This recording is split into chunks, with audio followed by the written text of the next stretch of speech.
Affaire Bobda. Il faut dire qu'on continue de parler de cette affaire, bien qu'il y a d'autres sujets sur la toile, bien qu'il y a d'autres sujets dans la société, mais c'est toujours cette affaire qui continue de défrayer la chronique. Et donc, il faut dire que pour les dernières informations le concernant, son domicile Aurait été scellé. Voilà. Il y a quelques images qui circulent sur la toile, comme quoi son domicile serait scellé actuellement. Bobda lui-même serait en cavale et, Et là où et il se recherché trouve, aussi. apparemment, le bailleur a demandé à son locataire de lui faire partie vite fait. Parce que il aurait dit qu'il a peur aussi pour la sécurité sexuelle de ses enfants. Voilà. Bon, c'est quelque chose de quand même normal. On est en train d'en rire, Mais quand vous voyez un prédateur oui, autour de on votre est en train maison, d'en rire, mais ça fait sérieux parce que parce bon, qu'un prédateur reste un prédateur. voilà. Et ce monsieur a perdu son père il y a cela 3 ans, qui était un richissime homme d'affaires. Monsieur Fodor Bogda aussi. Donc, voilà, en cavale, on espère qu'on va le retrouver. Peut-être il s'expliquera finalement. Parce qu'il faut quand même dire qu'on parle de présomption d'innocence, bien qu'il y ait des témoignages. Donc, c'est à la justice de nous dire le droit, de dire si c'est vrai ou pas. C'est ce que j'ai dit. Donc, il ne revient pas à certains illuminés sur les réseaux sociaux d'essayer de dédouaner ce monsieur. Non, ce n'est pas leur travail. Il faut croire d'abord aux filles, enquêter et faire après le job.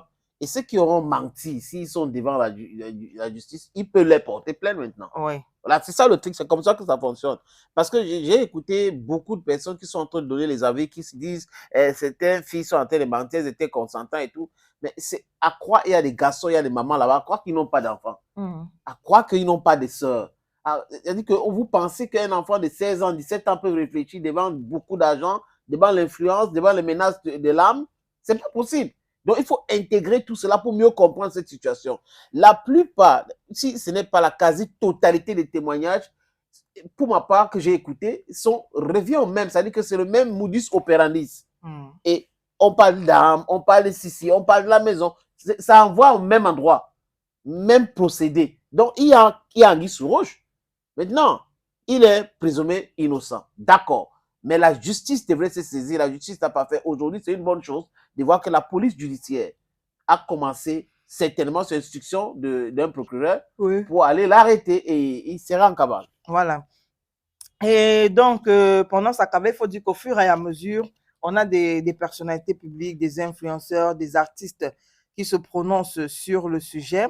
Et donc, on va prendre celui de Noël Kongwe, sénateur. Noël qui a fait un post, voilà, où elle a estimé que, bon, il était aussi temps pour elle de parler de cette affaire, encore que on est en train je sais pas, de lyncher ceux-là qui ne se prononcent pas sur le sujet. Oui, on parle de la complicité même de certaines influenceuses, on parle de Miss Cameroun, même Komika qui aurait demandé aux Miss de se prononcer dessus par rapport, parce qu'il serait autour, il serait quelqu'un de très influent dans les élections des Miss.